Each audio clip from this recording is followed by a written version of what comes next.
Support comes from the Missouri Forest Products Association. Missouri produces wood pallets, railroad ties, white oak barrels, hardwood floors, and more. Details on the variety of products made in the state are at choosewood.com. From St. Louis Public Radio. This is St. Louis on the Air.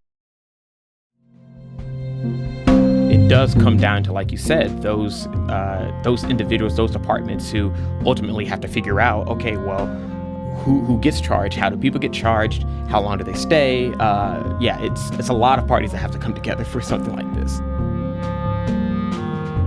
I'm Sarah Fensky.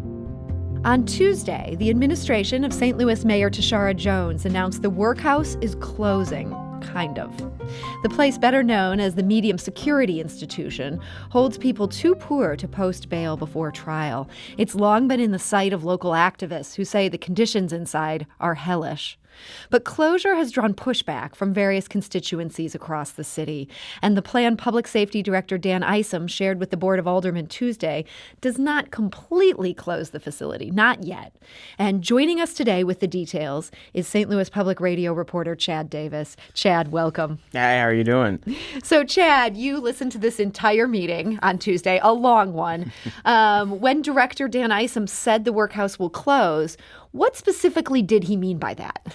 Yeah, that's a good question. So really what he was talking about is a contingency plan for if the City Justice Center does become overcrowded. So currently what they're doing is they're transferring inmates from the Workhouse to the City Justice Center, which is a downtown jail.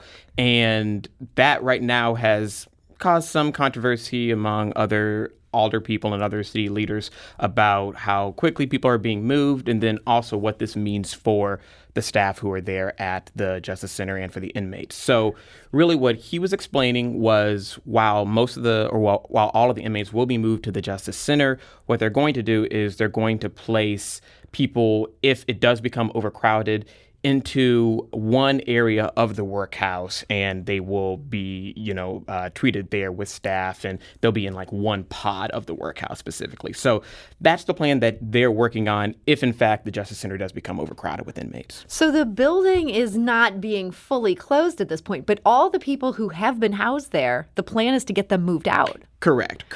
And what kind of timeline are they on to get them out of that facility? Well, they're hoping at least, I want to say probably, it was discussed, I think, on Tuesday, and then I think maybe even last week. But really by July 1st, they want the Workhouse to be completely closed. But I think the initial plan was to have all 51, I think there were 51 inmates still at the Workhouse, is to get them moved by this week, maybe even today. So we'll learn more about that. There is going to be an actual press conference later on today where they're going to talk about the plans and the closure.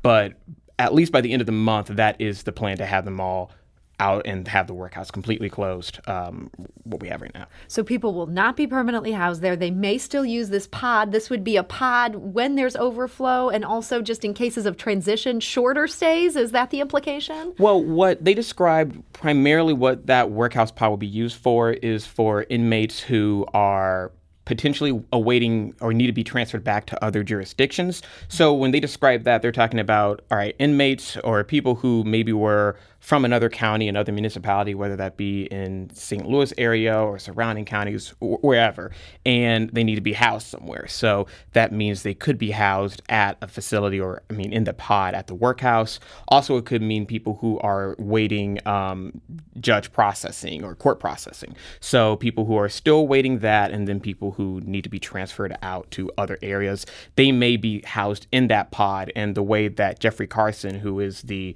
I believe interim corrections commissioner, he mentioned that number could very well, skyrocket or balloon depending on how many people that you have from other jurisdictions who need to be transferred back. So having the Workhouse or having that one pod specifically available should help with the overflow if that's in fact needed. And so everybody else, other than people in those conditions you just outlined, or that ballooning of the population, they are going to the City Justice Center. Now, you and I both know that City Justice Center has also been in the headlines. There has been some incidents of unrest there. There's a lawsuit that's alleging that it too has some hellish conditions. Right. Did the administration address the problems that exist with that jail where it's now moving more people? Yeah, so They noted a few things. First of all, with the City Justice Center, as you said, there is a lawsuit about the conditions there. But for one of the things that they were talking about is when they move some of the staff from the Workhouse to the City Justice Center, they hope that will actually help out with some of the staffing issues that are occurring there. So Carson did mention that it will still be short-staffed, but by moving a lot of the Workhouse staff members to the City Justice Center, they hope that'll help out, but they will still be short-staffed by maybe about 30 to 40 people potentially. The other thing they mentioned was the locks, which we know has been an issue over the past few months, where there have been uprisings where inmates have complained about conditions there and have damaged the locks. So I believe that was on the third floor of the Justice Center. Two of the cells that house people there, two of the pods, are currently down and they are offline for maintenance. And then you do have two other pods on that third floor that can house people. So that is all being, those two pods will still be used, and then the other two pods are being repaired. That could, I believe, take up to a year overall to maybe fix those. But yeah, they're taking those offline, repairing. The other two are repaired currently, and then the other two are being repaired. And the city's belief is that without a major influx into people coming into its need for pretrial detention, that there is room in the City Justice Center for everybody. Well, right now they say that, they hope that, it can be manageable, or that the population can be managed. Carson mentioned that it'll be at about 90% capacity, the City Justice Center will be, once the 51 inmates are moved in. So one thing that Dr. Isom, who's the interim public safety director, mentioned was a big focus of the administration is to work on that population that they have. So making sure that inmates who are there are or that they focus on the people who are, violent offenders, or the people who are, arrested for violent crimes, murder, other things of that nature. So by managing that, they're hoping that they can manage the number of people who are there, and that they won't go over that 90%. And if they do, then that's when the pod at the Workhouse comes in that they could use. So much of that is not fully under the control of the mayor's office, if at all under the control of the mayor's office. It all comes back to Circuit Attorney Kim Gardner, and the public defender's office has pointed to her as a bottleneck in this system, that people are not getting charged quickly enough, and they're lingering in there. Do we know if she's weighed in, or if she's a part of these plans they have to try to process faster? Well, I don't have anything directly from Circuit Attorney Gardner, and it was also an issue that some alder people brought up as well, and Dr. Isom addressed. So while I don't have anything from them, but what Isom brought up was, well, that is an issue, definitely, that you have the court system, you have police department, you have all of these players that are in place that have to figure out a way to make sure that the people who are accused of violent crimes and such are prioritized. So he said that's an ongoing process. That is something that, of course, requires a lot of work between so many different departments and so many different parties within the city. But it does come down to, like you said, those individuals, those departments who ultimately have to figure out, okay, well, who gets charged? How do people get charged? How long do they stay? It's a lot of parties that have to come together for something like this. For sure. So Mayor Tashara Jones, she was very clear in her campaign that she wanted to close this workhouse. She won this election. Elections have consequences. There's still a lot of people who have been second-guessing this decision. We heard on Twitter from Tom, who writes, quote, "Artificial timelines not based on anything other than political campaign promises do not lead to the best result for those intended to be helped. Federal detainees being sent to Kentucky or a crowded, poorly maintained City Justice Center is not a net benefit of any kind, and it's an indefensible decision." I know aldermen have voiced some similar concerns. Is that kind of the gist of what they're saying? This is too fast? Yeah, a lot of alder people have criticized the plan, or there are several who have really criticized how, if a July 1st timeline will work. I know they brought up the Kentucky issue. Some inmates have been transferred over to, I believe, Louisville, Kentucky area, or Indiana and Kentucky area right now. Just because there is a jail. hasn't been quite enough room for them Right. if we when we consolidate. Right, exactly. So, alder people have expressed concern. They said that the July 1st timeline is an issue, and they're wondering if people will be, or if the safety of inmates and safety of correctional officers will be put in jeopardy.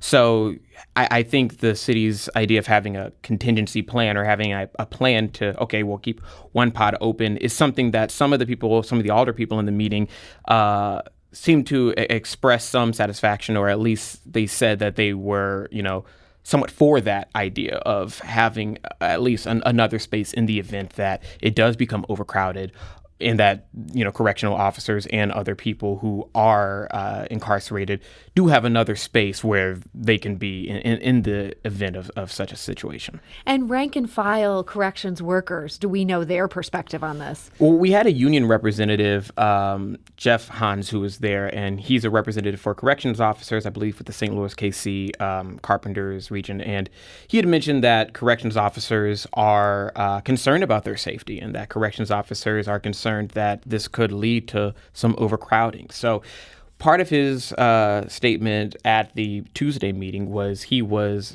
asking that, it not be closed so quickly. He was saying, he wasn't necessarily saying that he doesn't that the workhouse shouldn't be closed, but he did state that, it could be too quick, and that the people that he represents, are also going through issues where they're leaving, they're also getting out of the workhouse.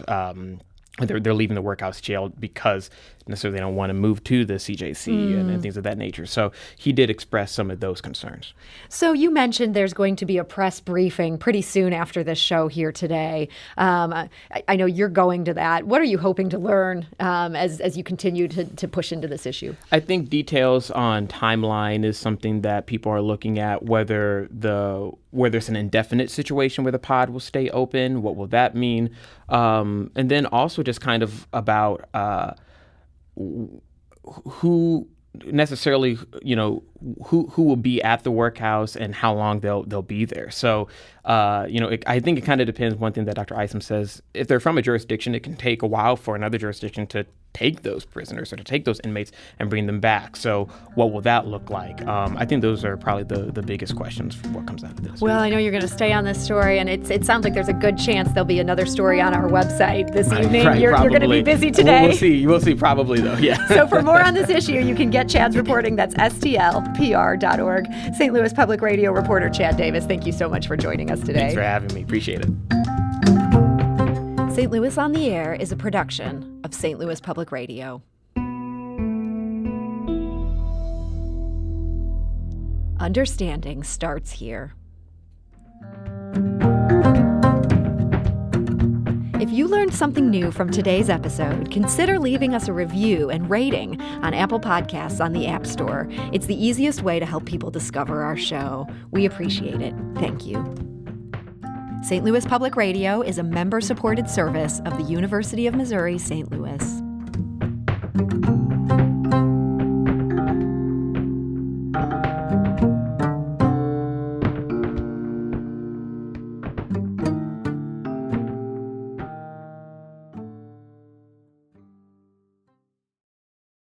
Support comes from the Missouri Forest Products Association, providing more than 41,000 jobs in the production of wood pallets, railroad ties, white oak barrels, hardwood floors, and more.